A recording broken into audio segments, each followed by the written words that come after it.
اے میرے پیارے آقا صلی اللہ علیہ وسلم کے پیارے دیوانوں، ان تمہیدی کلمات کے بعد اب میں آپ سے آیت کریمہ کی روشنی میں ایک بات پوچھنا چاہوں گا۔ اللہ ذہن کو جھوڑ رہا ہے، اللہ دماغ سے اپیل کر رہا ہے، اللہ انسانوں کے دماغ کو یوز کرنے کا حکم دے رہا ہے۔ افحسبتم انما خلقناکم عبثا، کیا تم نے گمان کر لیا کہ ہم نے تم کو بیکار پیدا کیا؟ کیا تم یہ سوچتے ہو کہ ہم نے تم کو بیکار پیدا کیا؟ اور پھر قربان جائیے، اتنے سے جملے کے بعد پروردگار نے پھر ہمارے ہوش کو ٹھکانے لگانے کے لیے فرمایا وَأَنَّكُمْ إِلَيْنَا لَا تُرْجَعُونَ، کیا تم پلٹ کر میرے پاس نہیں آؤ گے؟ ایک طرف فرمایا جا رہا ہے کیا ہم نے تم کو بیکار پیدا کیا، اور دوسری طرف کہا جا رہا ہے کیا تم کو پلٹ کر ہمارے پاس نہیں آنا؟ اب میں آپ سے پوچھنا چاہتا ہوں، ایک انسان کمانے کے لیے سعودی چلا گیا اور چاہتا ہے کہ اس کے ذہن میں ایک بات رہتی ہے میں یہاں کا ریزیڈنسی نہیں ہوں، مجھے پلٹ کر میرے گاؤں جانا ہے، مجھے پلٹ کر بیوی بچوں کے پاس جانا ہے، مجھے پلٹ کر گھر والوں کے پاس جانا ہے۔ تو اب وہ کیا کرتا ہے؟ وہاں جانے کے بعد جاب تلاش کرتا ہے، صبح سے لے کر رات تک محنت کرتا ہے، کہیں ڈرائیونگ کا جاب مل گیا، کہیں دوسرا جاب مل گیا، وہ کرتا ہے اور کیا سوچتا ہے میں یہاں بیکار نہیں آیا ہوں، مجھے پلٹ کر میرے گھر جانا ہے، مجھے پلٹ کر میرے گھر جانا ہے۔ تو آدمی یہ سوچتا ہے، گھر اس کے ذہن میں بسا ہوا ہے، دماغ کے اندر بیٹھا ہوا ہے، تو اب جہاں جاتا ہے وہاں پیسے کمانے کی فکر کرتا ہے، میں یہاں سے خالی ہاتھ گھر کیسے جاؤں؟ میں اگر خالی ہاتھ گھر جاؤں گا تو میرے بچے کیا کہیں گے؟ میری ماں کا علاج کیسے کروں گا؟ میری بیوی کو خوش کیسے رکھ سکوں گا؟ تو ان کی خوشی اور وہاں کا خیال اسے چین سے جینے نہیں دیتا، وہاں دنوں رات محنت کرتا ہے، مزدوری کرتا ہے، پیسے جمع کرتا ہے، اور جب آنے کا وقت آتا ہے تو اس کے چہرے پر مسکراہٹ آتی ہے۔ وہ کیا کرتا ہے؟ بیگ کے اندر تحفے بھر کے لے کے جاتا ہے، پیسے پہلے گھر پہ پہنچا دیتا ہے کہ میں آج گھر جاؤں گا، میری بیوی میرا چہرہ دیکھ کر کے خوش ہو جائے گی، بچوں کے سامنے بیگ کھولوں گا، بچے بیگ کے اندر گفٹ لے کر کے خوش ہو جائیں گے۔ لیکن یہ کون کرے گا؟ یہ وہ کرے گا جو پردیس میں جانے کے بعد واپسی کا جس کے دماغ میں تصور موجود ہوگا، گھر جانے کا خیال جس کے پاس ہوگا۔ اے رسول اعظم صلی اللہ علیہ وسلم کے دیوانوں، اگر آج کا مسلمان نماز نہیں پڑھتا، عبادت نہیں کرتا، اس کی سب سے بڑی وجہ یہ ہے کہ آج کا مسلمان بھول چکا ہے کہ اسے مرنا، بھول چکا ہے کہ پلٹ کر خدا کی بارگاہ میں جانا۔ اور اگر کوئی چاہے کہ میں پلٹ کر اپنے رب کی بارگاہ میں نہ جاؤں، اس کے لیے بلیٹ پروف جیکٹ کا انتظام کر لے کہ کوئی مجھے مار نہ سکے، باڈی گارڈ کا انتظام کر لے کہ کوئی گولی چلا نہ سکے،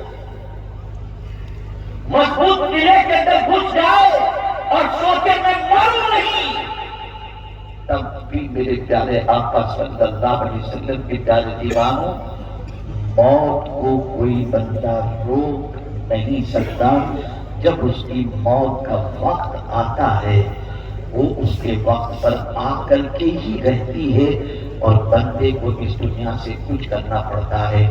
ایک محنت کرنے والا وطن چھوڑ کر کہیں جائے اور محنت کی بجائے آوارہ گردی کرے تو جب گھر لوٹتا ہے تو خالی ہاتھ لوٹتا ہے، کمائی لٹا کر کے آیا تو خالی ہاتھ لوٹتا ہے۔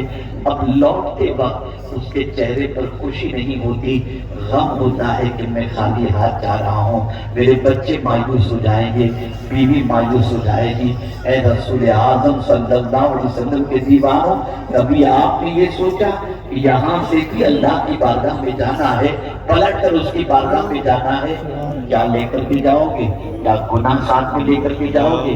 اللہ کی نافرمانی لے کر کے جاؤ گے؟ اللہ کے ارشاد کے خلاف عمل کرنے والی زندگی لے کر کے جاؤ گے؟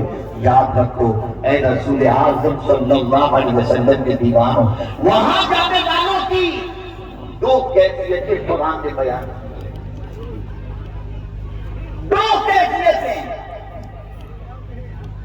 جانے والے اللہ کی بارگاہ میں جو ہوں گے وہ دو طرح کے لوگ ہیں۔ قرآن کہتا ہے یوم نحشر المتقین الی الرحمن وفدا ونسوق المجرمین الی جہنم وردا۔ جانے والے دو طرح کے ہوں گے، ایک وہ بندہ جس نے پوری زندگی اللہ کے خوف میں گزاری، ڈرنے میں گزار دی، گناہوں سے بچنے میں گزار دی، اللہ کی نافرمانی کرنے سے ڈر بچنے میں گزار دی۔ جب یہ بندہ اللہ کی بارگاہ میں پہنچے گا تو اس کی سچویشن کیا ہوگی؟ تو قرآن کہتا ہے وہ اس طرح اللہ کی بارگاہ میں پہنچے گا کہ اللہ میزبان ہوگا اور یہ بندہ اللہ کا مہمان کر کے جائے گا۔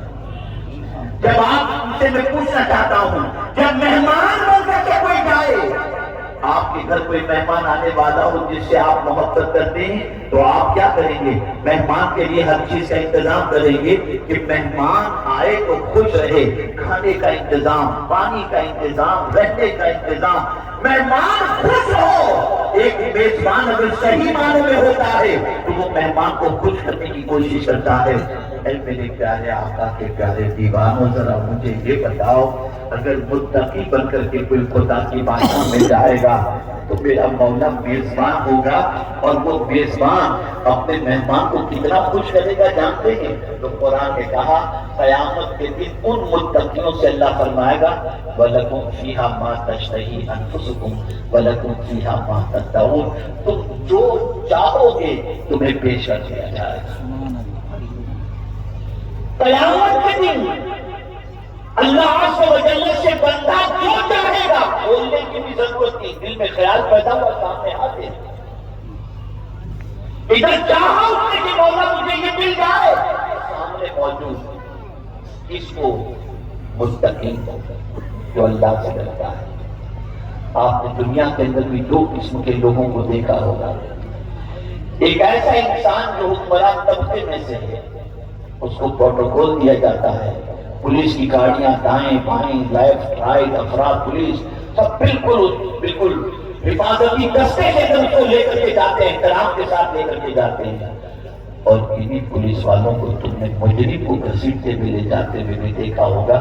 کسی چور کو پولیس لے جاتی ہے تو ہاتھ میں ہتھیلیاں ہوتی ہیں، گھسیٹتے ہوئے لے جاتے ہیں، مارتے ہوئے لے جاتے ہیں، کھینچتے ہوئے لے جاتے ہیں۔ پولیس وہی ہوتی ہے، لیکن کسی کے لیے استقبال اور خادم بن کر کے اور کسی کے لیے سزا دیتے ہوئے جانے والے بندوں میں متقین بندے ہوں گے تو فرشتے ان بندوں کی خدمت کریں گے، اور فرشتے ان کو عزت کے ساتھ اللہ کی بارگاہ میں لے کر کے جائیں گے۔ اور کیفیت کیا ہوگی؟ اللہ اکبر، میرے پیارے آقا صلی اللہ علیہ وسلم کے پیارے دیوانوں، ان اللہ کے بندوں کو دیکھ کر فرشتے رشک کریں گے، اور ان اللہ کے بندوں کی خدمت پر فرشتے ناز کریں گے۔ لیکن میرے پیارے آقا صلی اللہ علیہ وسلم کے پیارے دیوانوں، جس نے زمین کے اوپر گناہ کیا، جس نے زمین کے اوپر زنا کیا، جس نے زمین کے اوپر بدکاری کی، جس نے زمین کے اوپر شراب کی، جس نے زمین کے اوپر نماز چھوڑی، جس نے زمین کے اوپر اللہ عز و جل کے ارشاد کے خلاف اپنی زندگی گزاری، جب کوئی دنیا سے جاتا ہے تو جانتے ہیں جب خدا کی بارگاہ میں حاضر ہوگا تو پوزیشن یہ ہوگی، فرشتے اسے گھسیٹ کر جہنم کی طرف لے کر کے جائیں گے۔ میں پوچھنا چاہتا ہوں، جب جانا برحق ہے اور اس سے کسی کو فرار اختیار ہی نہیں کر سکتا، جب موت برحق ہے اگر کوئی بچنا چاہے موت سے نہیں کر سکتا، اور جانا اللہ کی بارگاہ میں یقینی ہے، تو کس طرح جانا ہے یہ آپ کی ذمہ داری ہے، ہماری ذمہ داری ہے۔ مجرم بن کر کے جانا ہے یا متقی بن کر؟ اگر متقی بن کر کے جانا ہے تو اس زمین پر اللہ کی عبادت کرو۔